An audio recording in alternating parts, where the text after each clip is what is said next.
गया जी महाराज की जय। वंदे मातरम्।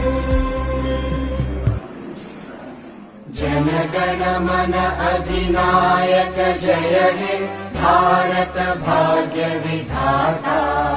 पंजाब सिंध गुजरात मराठा द्राविड उत्कल बंगा। विंध्य हिमाचल यमुना गंगा उच्चल जलधि तरंगा। तव शुभ नामे जागे तव शुभ आशीष मांगे। गाहे तव जय गाथा जन गण मंगलदायक जय हे भारत भाग्य विधाता। जय हे जय हे जय हे जय जय जय जय हे। माता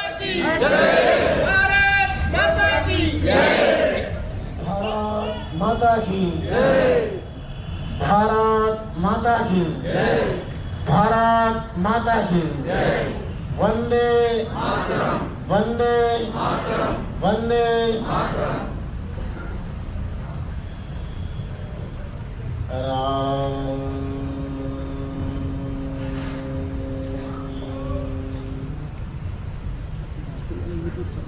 राम राम समारंभम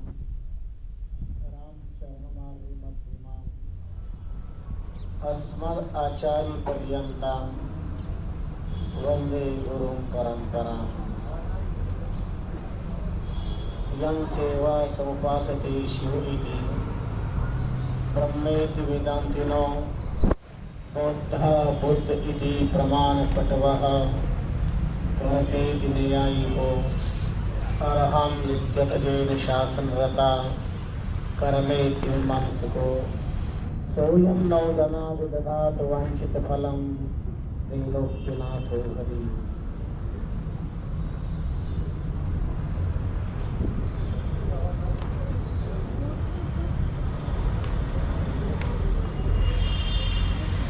जो सुधरेलों के लिए गाफिल रहिए नाय।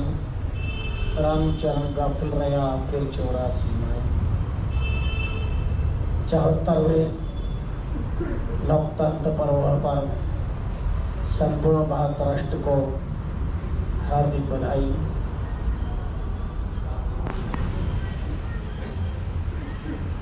गणतंत्र पर्व संविधान पर्व है।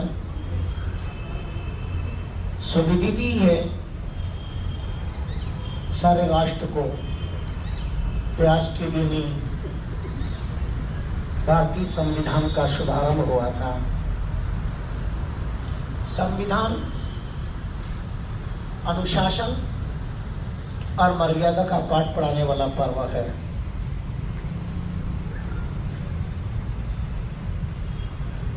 भारत अपने आप में ज्ञान, प्रकाश, चरित्र, धर्म, संस्कृति का प्रकाश दे रहा है। व्याकरण दिवाकर पाणिनि ने भागोत्तोत्तस्मात् धातो भारत शब्द सिद्ध भवति का संदेश दिया है। भारत का अर्थ होता है जो राष्ट्र प्रकाश में रथ है, जो देश संपूर्ण विश्व को सुख देने की सद्भावना रखता है, जो जिस भारत राष्ट्र की हृदय की आवाज सनातन संस्कृति के अनुसार सर्वे भवन्तु सुखिनः, सर्वे सन्तु निरामया, सर्वे भद्राणि पश्यन्तु मां कश्चित् दुर्भाग्य भवेत् के रूप में रही है। अंतर्राष्ट्रीय रामनिष्ठ संप्रदाय के जन्मदाता महाप्रभु रामचरण जी महाराज ने अपनी 36,000 अनुभववाणी के माध्यम से राष्ट्र विश्व की ज्ञान सेवा की है। व्यक्ति, परिवार, समाज, राष्ट्र और विश्व के लिए जो संदेश दिए हैं वह बहुत हृदय स्पर्शी है। दिल को छू लेने वाले हैं। मानव में मानवता की स्थापना की है, इंसान में इंसानियत को भरपूर जोर से रखा है। वैसे ही चार पंक्ति कहना चाहते हैं। तंत्र गणनाम समूह का है, गणनाम विनायक का है, गणनाम गणना का है, गणनाम भाग्य का है, गण के अनंत अर्थ है और गण का राष्ट्र शक्ति का राष्ट्र है।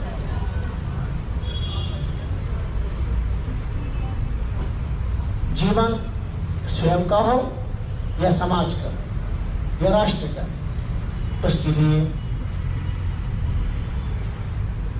कुछ बातों को बहुत गहराई से चिंतन करना चाहिए, विचार करना चाहिए।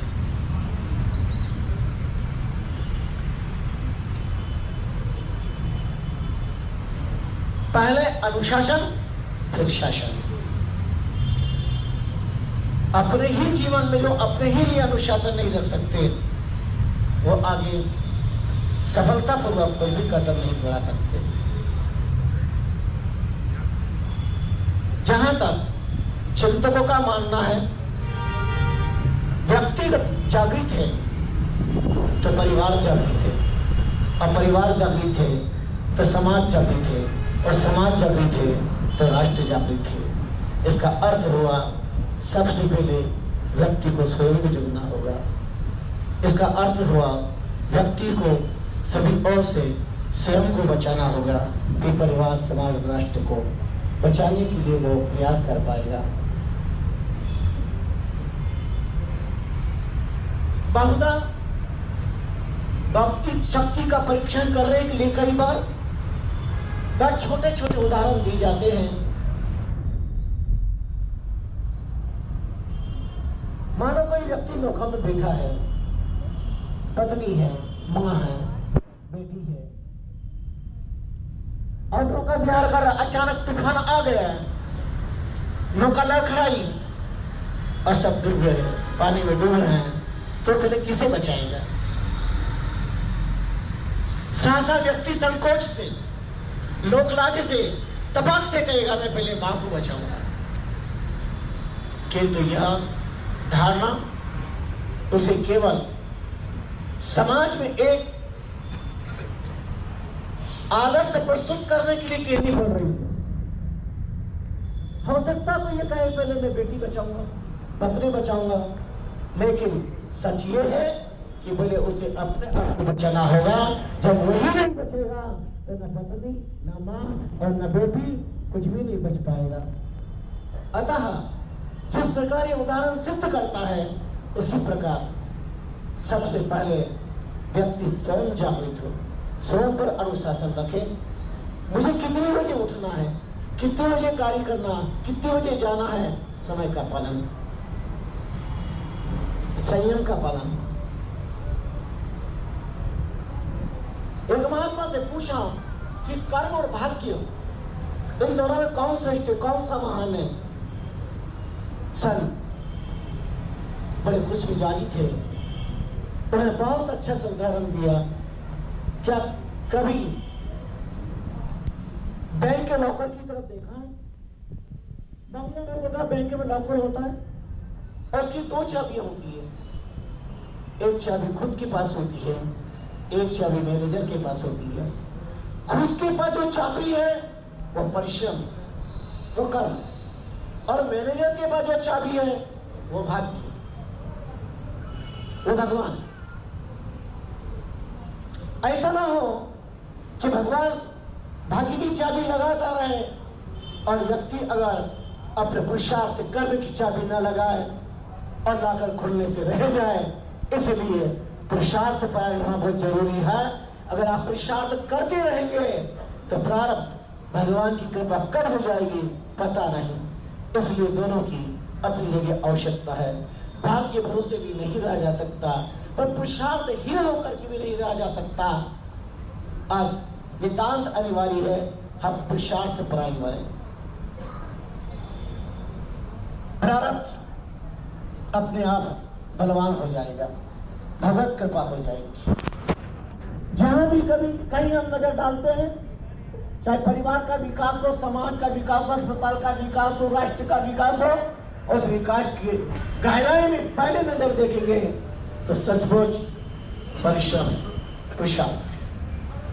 आज अंतर्राष्ट्रीय रामकृष्ण समुदाय का अगर अस्पताल मानव सेवा का मंदिर बना हुआ है तो यहाँ एक साधारण से साधारण अर्थात सफाई कर्मचारी से लेकर के सर्वोच्च पद पर रहने वाले व्यक्ति तक का पुरुषार्थ आज अंतर्राष्ट्रीय रामकृष्ण समुदाय की मानव सेवा की मंदिर को, रामकृष्ण चिकित्सालय को जो है वहाँ एक ऊंचाई दे रहा है। सचमुच बहुत धन्यवाद के पात्र हैं, साधुवाद के पात्र हैं, इसमें कोई संदेह की बात नहीं है। सबसे टेढ़ा काम होता है सेवा का। स्वामी रामचंद्र जी महाराज ने रामधर्म और राष्ट्रधर्म दोनों को प्रेरित किया है। आरती सुमरन सेवा कीजिए, समर दोष ज्ञान कह लीजिए, परमात्मा के सुमरन और राष्ट्र की सेवा। अब राष्ट्र की सेवा इतनी व्यापक है, कंधे पर बंधन रखकर देश की सेवा करना तो सर्वोच्च सेवा है ही, इसमें तो कोई संदेह की बात नहीं। मौत उसकी अच्छी है जो राम या राष्ट्र का होके मरा, राम या राष्ट्र का होके मरा। सर्वोपरि धर्म है हमारा राष्ट्र धर्म, लेकिन सभी तो बंधन उठा करके नहीं जा सकते। पर राष्ट्र हित में साधारण व्यक्ति विचार करता है, वो भी उसकी राष्ट्र सेवा है, वो भी उसकी राष्ट्र सेवा है।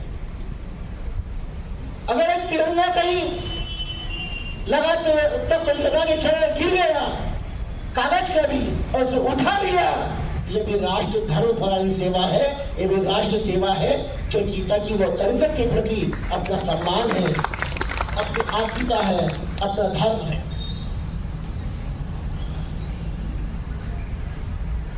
तिरंगा कुछ नशा तिरंगे की आन का है, कुछ नशा तिरंगे की मान का है। लहराएंगे हर जगह तिरंगा कि ये नशा हमारे हिंदुस्तान की सम्मान का है, ये नशा हमारे हिंदुस्तान के सम्मान का है।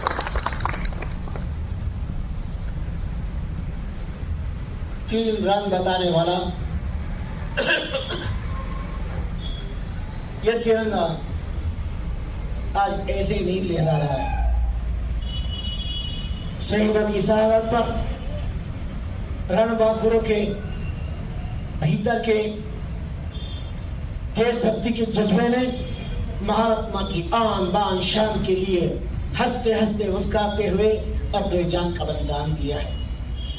उनके लहू के एक एक कतरे का हर राष्ट्रवासी को बहुत गहराई से चिंतन करना है, बहुत दूरदर्शिता से विचार करना है। आज भी आप गंदे की परेड पर नजर डालते हैं टीवी के माध्यम से, अकल्पनीय, अविश्वसनीय जो उनके अद्भुत नैनाभिगान और एक हृदय को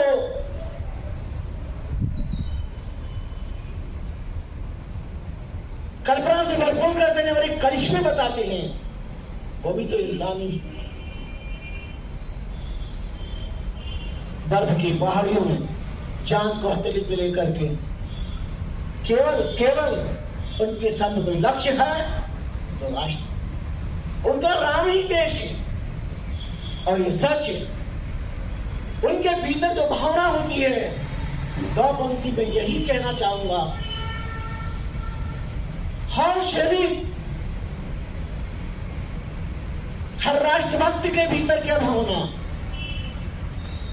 देश मेरा राम, देश मेरा राम है, मैं हूं हनुमान, और छाती चीर कर देख लो मेरे भीतर पूरा हिंदुस्तान, मेरे भीतर पूरा हिंदुस्तान, मेरे भीतर पूरा हिंदुस्तान।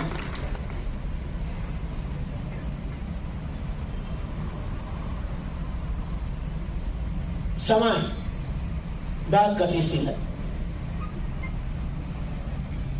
किंतु समय और समझ इनका संगम बहुत जरूरी है।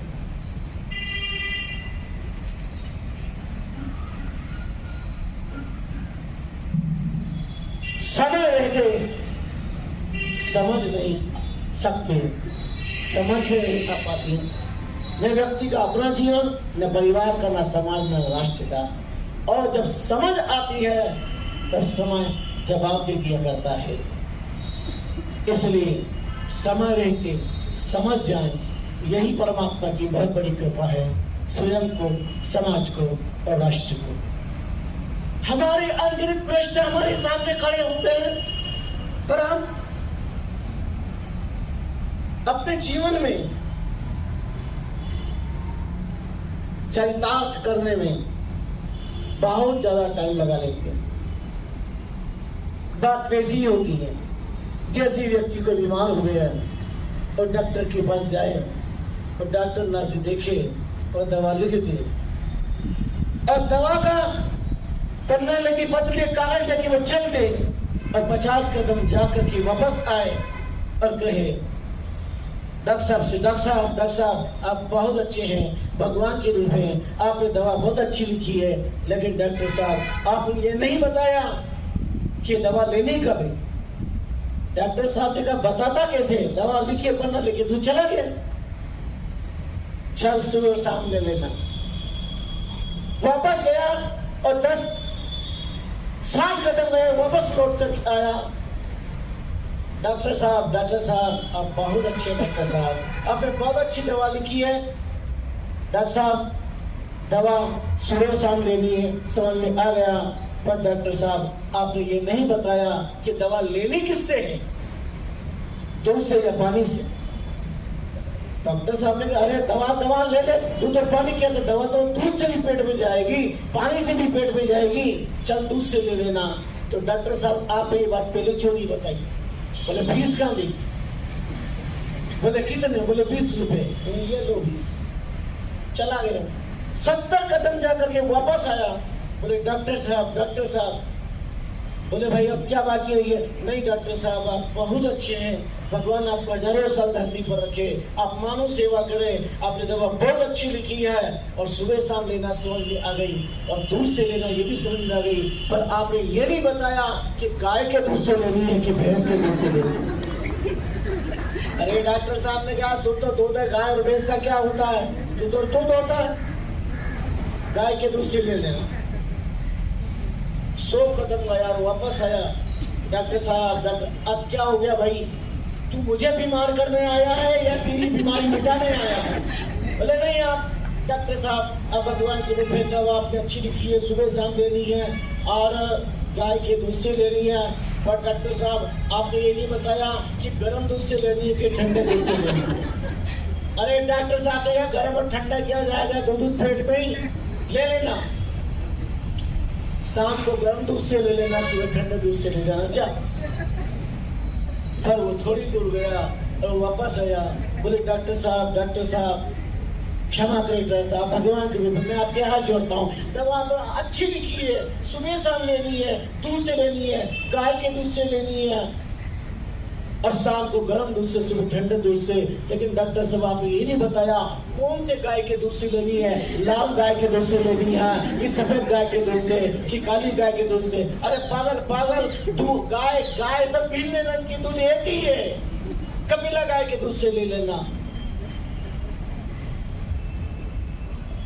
चला गया और थोड़ी दूर गया और वापस आया और कहा डॉक्टर साहब वास्तव आप बहुत अच्छे हैं डॉक्टर साहब, गजब की दवा आपने लिखी है, सुबह शाम लेनी है, शाम को गर्म दूध से, सुबह ठंडे दूध से लेनी है और कपिला गाय के दूध से लेनी है। पर डॉक्टर साहब आपने ये नहीं बताया कि ये दवा जो लेनी है ये बैठ के लेनी है कि खड़े खड़े लेनी है, ये आपने मुझे नहीं बताया। अरे डॉक्टर साहब ने कहा ले लेना बैठ के और खड़े के बैठ जाएगी दूध, ले कैसे भी लेनी है, तू देर मत कर, समय विलम्ब मत कर, सर्द हवा चल रही है, फटाफट जल्दी कर, जा तू यहाँ से। डॉक्टर साहब आप मेरे डॉक्टर हो, आपने फीस ली है तो आपको ये बताना तो पड़ेगा। डॉक्टर साहब ने कहा ठीक है जा, सुबह बैठ के ले लेना, शाम को खड़े खड़े ले लेना। और थोड़ी दूर गया और वापस आया। डॉक्टर साहब ने हाथ जोड़े, भैया मैं सिर पकड़ता हूँ, क्या बाकी रह गया? नहीं डॉक्टर साहब, आप बहुत अच्छे डॉक्टर हैं, दवा समझ में आ गई, सुबह शाम लेनी है और कपिला गाय के दूध से लेनी है, शाम को गर्म दूध से, सुबह ठंडे दूध से लेनी है, शाम को खड़े लेनी है, सुबह हेड से लेनी है। पर डॉक्टर साहब आपने ये नहीं बताया कि इसके अंदर शक्कर मिला के ले फीके दूध से लेनी है कि मीठे दूध से लेनी है। डॉक्टर साहब ने कहा अब ये केवल समझ में नहीं आया, तभी नहीं हमने डॉक्टरों को बताना पड़ेगा, आपने फीस लिए। डॉक्टर ने 20 रुपए निकाले, 10-10 का नोट और एक 10 रुपए इस हाथ में दिया, 10 रुपए इस हाथ में दिया, ये तेरे 20 रुपए वापस ले जा। समझ में आई बात? और सुन, सुबह फीके दूध से लेना, शाम को मीठे दूध से ले लेना। जा अब माता मत का। और ये 20 रुपए तेरे वापस, 10 रुपए की दवा लेना, 10 रुपए का टिकट लेके अपने घर चले जाना। थोड़ी दूर गया, 200 कदम वापस आया, डॉक्टर साहब साष्टांग प्रणाम करी। अब डॉक्टर ने कहा मेरा प्राण लेगा, क्या करेगा बोल तो सही। बोले नहीं डॉक्टर साहब, आप भगवान के रूप में बहुत अच्छे, दवा अच्छी लिखी है, सुबह शाम लेनी है, कपिला गाय के दूध से लेनी है, शाम को गर्म दूध से, सुबह ठंडे दूध से लेनी है, शाम को मीठे दूध से, सुबह फीके दूध से लेनी है, शाम को बैठ के, सुबह बैठ के लिए, शाम को खड़े खड़े लेनी है। सब समझ में आ गया डॉक्टर साहब। मैं तो आपको धन्यवाद देने के लिए आया, आपने फीस वापस दे दी है, very very thank you doctor साहब, बहुत बहुत धन्यवाद। पर डॉक्टर साहब लास्ट प्रश्न है, अंतिम प्रश्न है, आपने ये नहीं बताया, आपने 10-10 रुपए मेरे दोनों हाथ में दिए, एक 10 रुपए इस हाथ में दिया, एक 10 रुपए इस हाथ में दिया, पर आपने ये नहीं बताया कौन से 10 रुपए से दवा लेनी है और कौन से 10 रुपए से टिकट लेनी है। डॉक्टर साहब ने हाथ जोड़े, बोले सीधे वाले हाथ से दवा ले लेना, उल्टे हाथ से टिकट लेके और उल्टा सीधा रवाना हो जाए यहाँ से। अब मत आना यहाँ पर। दरअसल यही हमारे जीव की स्थिति है। हम राम राष्ट्र के बारे में सैकड़ों प्रश्न करते हैं, लेकिन उस पथ पर चलने का हमारे पास कितना साहस और सामर्थ्य है, यह बहुत चिंतन करने की बात है।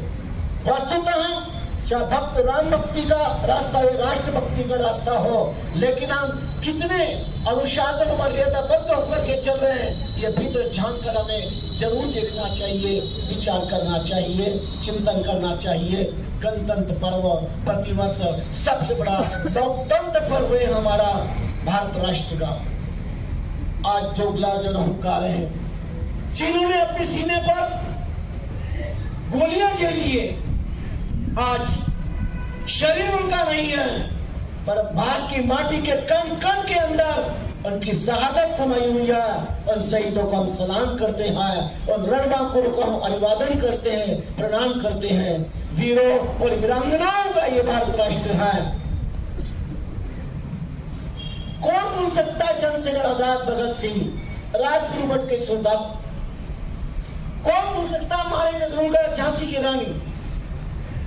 राष्ट्र के लिए कितनी कुर्बानियां किन किन लोगों ने दी है, लिस्ट इतनी बड़ी है, कहा नहीं जा सकता।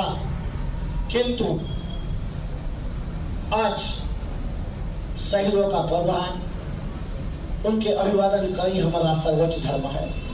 और यही कारण है कि हम बहुत बार जब जब भी कुछ मालाएं सामने आती है, हम कहते हैं ये फूल हम साधु संतों के लिए नहीं है और स्वागत के लिए भी नहीं है, करना है तो फूल की एक एक पगड़ी उन रणबांकुरों को समर्पित कर देना चाहिए। और फूलों की भी अभिलाषा यही होती है, चाह नहीं मैं सुरवाला के गहनों में गूंथा जाऊं, चाह नहीं मैं सुरवाला के गहनों में गूंथा जाऊं, चाह नहीं देवों के सिर पर चढ़ूं, भाग्य पर इठलाऊं।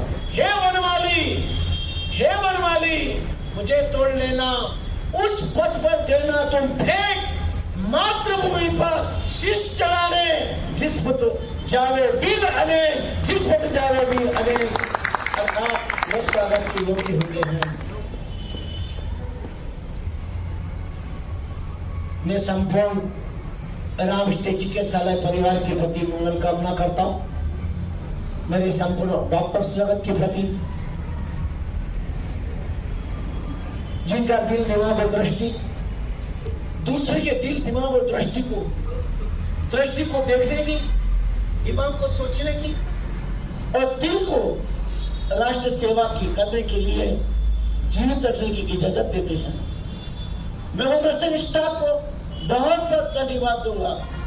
मैं तो बहुत बार कहता हूं, आदमी से औरत की होती इज्जत जाता, आदमी से शक्ति की होती इज्जत जाता, बंसी चूमी जाती, तबला ठोका जाता है, श्रृंगार नहीं करती है, सफेद वस्त्र पहनती है, फिर भी सेठानी से नर्स भली लगती है, फिर भी सेठानी से नर्स भली लगती है। उनका परिश्रम, उनकी सेवा, उनका परिश्रम बड़ा स्तुत्य है। मेरे संपूर्ण कर्मचारी वर्ग के प्रति बहुत बहुत इस गणतंत्र पर्व पर मंगल कामना करता हूँ। और रामश्री चिकित्सालय समिति, समस्त परिवार जगत, ट्रस्टी जगत, सभी के प्रति मंगल कामना करता हूँ और यही अपेक्षा रखता हूँ, ये आपका अपना रामश्री चिकित्सालय है। आप इसे अपना मन का सेवा करें, अनुशासन रखें, मर्यादा रखें। बार बार एक आग्रह करूंगा, अनुशासन बहुत बड़ी चीज है, मर्यादा बहुत चीजें। आप बोले मधुरता से व्यवहार करें, ऐसा व्यवहार करें आगे वाला लगे ऐसा व्यवहार तो मुझे कहीं पर भी नहीं मिला। यही सबसे बड़ा धन है, यही सबसे बड़ी समृद्धि है। केवल आप रोजी रोटी के लिए यहाँ पर नहीं काम कर रहे हैं, सबसे बड़ा मानव सेवा का काम आपको मिल रहा है। ये परमात्मा की गांठ कृपा है, ये सबसे बड़ी चीज है, ये सबसे बड़ी बात है। अंत में 4 पंक्ति देते हुए अपनी बात को ठीक समय के जितना दिया है उसके अनुसार मैं विश्राम देने करता हूँ। ना जीवन से, ना निगाहों से, ना जीवन से, ना निगाहों से, न मात्र विचारों से, न रंगों से, न ग्रीटिंग से, न गिफ्ट से। 26 गणतंत्र दिवस की सबको हार्दिक बधाई। मेरे अपने डायरेक्टर दिल से, मेरे अपने डायरेक्टर दिल से सबको बहुत बहुत बहुत बधाई, बहुत बहुत बधाई। भारत माता की, भारत माता की, भारत माता की। ओम विश्वानि देव सवितर्वृतानि परास्वा यत्पत्रं तन्न आसुवा। ओम सर्वे भवन्तु सुखिनः, सर्वे सन्तु निरामयाः, सर्वे भद्राणि पश्यन्तु मा कश्चित् दुःखं भवेत्। ओम शांति शांति शांति। बोलो स्वामी जी श्री रामचंद्र जी महाराज की। सत्य सनातन धर्म